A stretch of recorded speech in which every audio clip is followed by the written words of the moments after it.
Okay, so magdadagdag ako ng auxiliary light. Bali yung ano niya is Gold Runway GX4. Tapos yung connection niya is through CAN bus. So para magamit nyo to, it's either magi-splice kayo or bumili kayo ng hawakan mo to, Ryan. Itong tawag dito, itong harness, itong cable na converter na ito. Converter for CAN Smart. So wala siyang splicing. Ayan.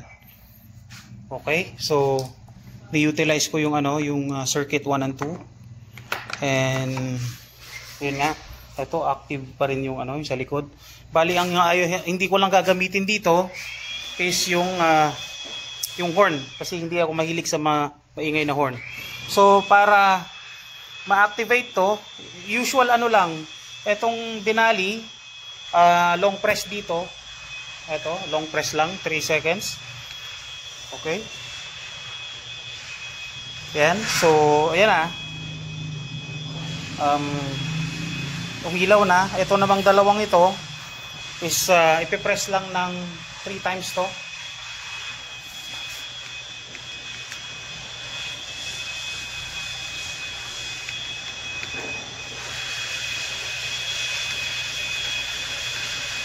Yun.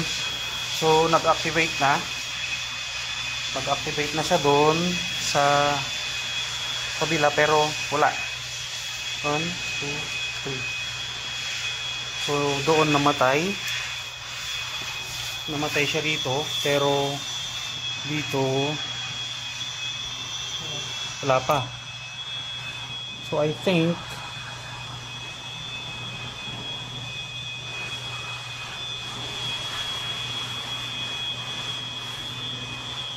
okay.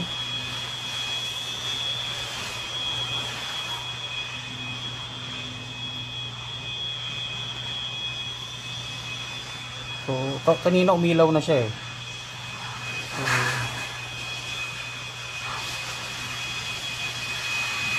Okay, so ulitin ko lang.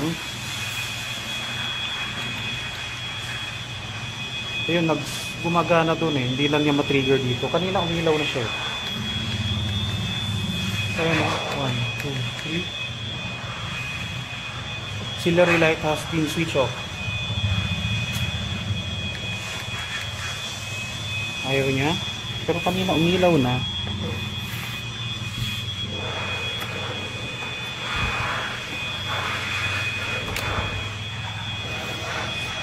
Okay, so ayan, umilaw na. Bali nandito lang, nakaano pala siya, only when engine is running. So kailangan pa andarin para siya umilaw.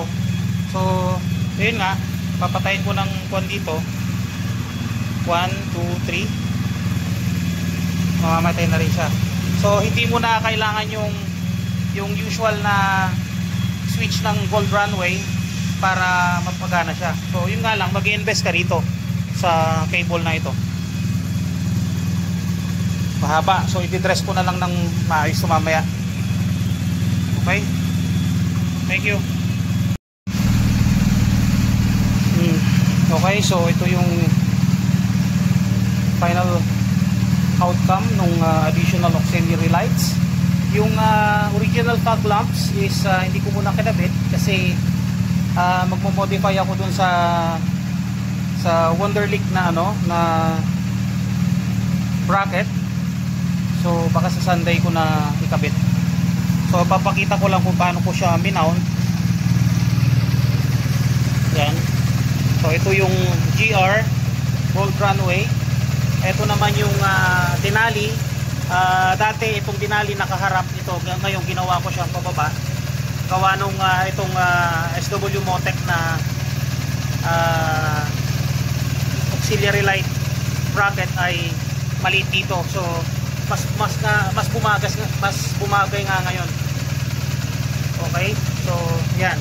So tapos ito timing na itong auxiliary bracket na nabili ko sa Lazada ay saktong-sakto rito sa tubo na to. Okay, so ko alam guys kung malinis ba yung pagkaka-install ko or kung pwede na sa inyo. And ano pa ba, so sa sobrang haba nung converter cable para dun sa GR, ang ginawa ko, kinoil ko siya rito, and then dinaan ko dito yung ano, yung splitter wire ng Denali dito, dinaan ko, then kukoil ko ulit dito, and then mamaya itatidy ko na lang ito, and ayun. Okay, so yung switching niya dito pa rin. So yung GR is ipipress mo ng 3 beses para mamatay or easy switch. 1, 2, 3. Then wala na. Easy switch ko ulit. 1, 2, 3. Ayun. Papatayin ko. 1, 2, 3. And then yung Denali naman, long press ng 2 seconds ang turn off. And then yung turn on, 2 seconds long press din. To control the intensity ng Denali, yan yung sa Wonder Wheel. Yan, may 10 intensity adjustment to. Etong ano lang, tawag dito, etong Gold Runway, hindi ko siya makontrol through Wonder Wheel yung ano, yung intensity niya.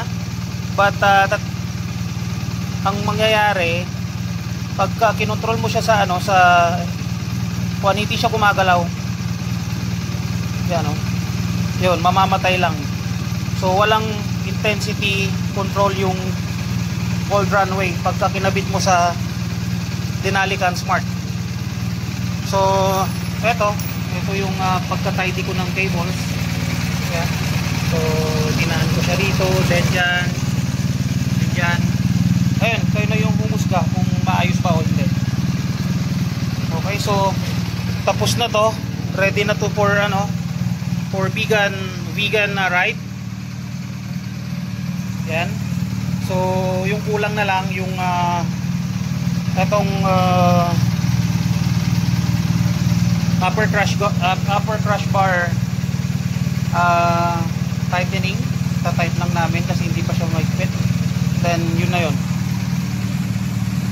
Okay, thank you.